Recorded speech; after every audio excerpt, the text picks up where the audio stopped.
ইনকে ভাবা চিন্তা কৰি লাভ নাই একেলগে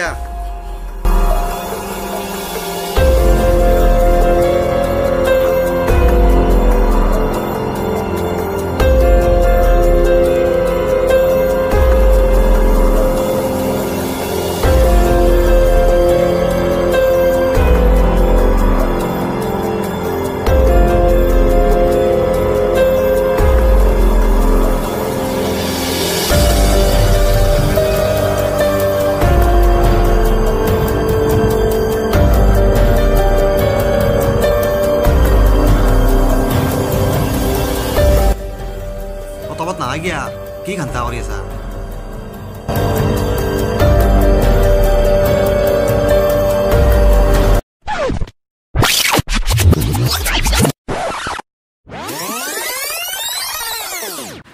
এবাৰ কি কৰিম বুলি ভাবিছা কিবা ভাবিছা না কি কৰিবি এবাৰ ৭৫ বছৰ স্বাধীনতা দিৱস নহয় তে কি কৰিম মানে আগতকে এইবাৰ জব্দ হ'ব লাগিব হয় না নহয় কও কণী আৰু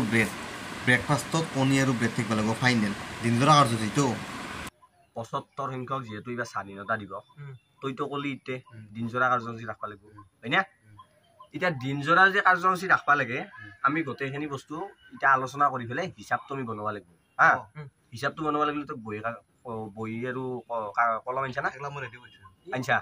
তে আমি বহি কলমটো প্ৰথমতে আনি পেলাই আমি বঢ়িয়াকে হিচাপটো কৰি ল'ম দিনৰ খানাটোত কিন্তু মাছ লাগিব দেই গম পাইছা না আৰু মাছটো দিলে মানে অলপ ফূৰ্তি পায় আৰু মাছৰ আড্ডাটো মই বাবনকে দিম বুলি ভাবিছোঁ নহয় বুলি ক'লে কিনকে হ'ব মানুহক অলপ মাছ চাছ দিলে মানে ফূৰ্তি হ'ব হয় না নহয় গতিকে দেৰি কৰিব নাংগে আমি মাছৰ আড্ডাটো বাবনকে দিম তে আমাৰ খানাটো হৈ গ'ল তাৰপিছত বেং পাৰ্টি এইটো কিন্তু একদম নাই মুঠতে কমিব নালাগে মানুহ হ'বতো চাবি আৰু তই যি কৈছিলে গায়কটো মাতাৰ কথা গায়ক এটা মাতি কিনে যদি আমি যদি পূৰা বহি থৈ দিব পাৰোঁ কম কথা হ'ব নেকি লগৰ দুটা আপি ইনভাই দিম টাউনটোতে নাচি থাকিব ফুল্লি নাচবা লাগিব এখনি বাৰু ঠিকে যাব ৰাতি তুই গুচা ভাবছা না নাই ৰাতি মাংস নেকি দিনত যিহেতু মাছ খুৱাইছোঁ ৰাতি মাংস খুৱাই দিম ৭৫ সংখ্যক স্বাধীনতা দিৱস যিহেতু এবাৰ কোনো কাৰণতে কম হ'ব নালাগে মাংস কিন্তু এইবাৰ কাটি আনিবি আগৰ বাৰৰ দৰে গোটাই নিবি এবাৰ ৰাতি খানাটো অলপ বেলেগ কৰি দিম এবাৰ ৰাতি খানাটোত পুৰি আৰু মাংস কৰি দিম আইডিয়াটো কেনে হ'ব কি ৰাতি পুৰি নহয় দে ৰাতি আৰু পুৰি খাব কোনোবাই ৰখি থাকিব নেকি আৰু গায়কটো থাকিব গায়কটোকতো ভাত খুৱাব লাগিব গায়ককতো ভাত খুৱামেই চাবা মানুহখিনি ৰুটি মাংস খুৱাই কিনে পঠাই দিব পাৰিলে আমাৰো ভাল লাগিব কি দেখিব লাগে হলি চবকে সমানকৈ খুৱাব লাগিব কোনো আপোনপন নহয়তো বেলেগ হ'ব নোৱাৰে ই আৰু কি কৈয়ে মই কিবা বেলেগ কৈবা গৈছোঁ তাৰমানে মই তই বুজিব নাই দে বুজাই দিয়ে ইয়াক অলপ হ'ব দে এনা আগতে তই বুজিবা দে চব তই কওঁ লিখি ল'ম শুন এতিয়া আমাৰ গোটেইখিনি বস্তু হৈ গ'ল যিহেতু আমাৰ দীপেৰা খানাটো ফিক্স হৈ গ'ল মাছ কিমান লাগিব সেইটো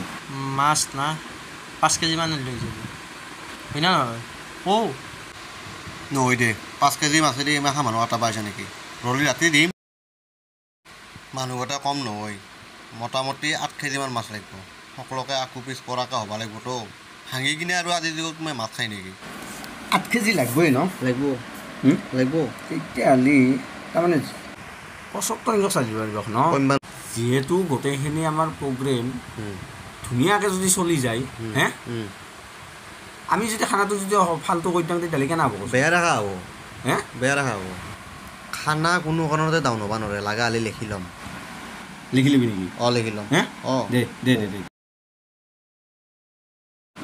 দেলে আকৌ গম পাইছে না আকৌ। আলু লাগ 10 কেজি আলু 10 কেজি পিঁয়াজ 7 কেজি পিঁয়াজ 7 কেজি মাছ লাগ 8 কেজি মাছ 8 কেজি চাউল কিমান লাগিব চাউল 50 কেজি 50 কেজি লিখিলো 50 কেজি লিখিলো তেলটো লাগ 10 লিটাৰ তেল 10 লিটাৰ লিখিলো বিলাহী লাগ 5 কেজি বিলাহী 5 মাংস 7 কেজি না 7 কেজি নহয় 9 কেজি 9 কেজি 9 কেজি লিখছি 9 কেজি লিখি দিওঁ আটা 10 কেজি আটা 10 কেজি আৰু ৰাতিপুৱাৰ ব্ৰেডৰ এখনি পইচা আকালৈকে পইচা ধৰি দিম দে আকালৈকে ধৰি থবি ধৰি থম। গম পাইছে না বেংবাৰ্টিতো 10 ধৰি থওঁ বেগুকাতি 10 গায়কৰ কিমান কম গায়কক 15 এই বন্ধত নাই 20 কোটি 20 দে 20 অন্যান্যত আমাৰ 10 ধৰি থওঁ অন্যান্য 10 আছে আমাৰ পতাকা উত্তোলন কোনি আছিল সন্দীপ বিভাগ সন্ধিৰ বিভাগ আচ্ছা সন্ধিৰ বিভাগক আমি সম্বৰ্ধনাৰ নামত 5000 টাকা দিব 5000 টাকা দিব লাগিব 1000 টাকা তো আনিম দে। অনুবাদ টাকা আনিম দে বাকি আৰু অঁ দালি কিমান লাগিব আলু 50 কেজি আলু তো পিছত হ'ব দালি কিমান লাগিব এতিয়া আমাৰ গোটেই বাজাৰ হৈ গ'ল হৈ গ'ল তই বঢ়িয়াকৈ হিচাপটো কৰ আৰু হিচাপটো কৰি পেলাই মোক কওঁ भाई मारो मुझे मारो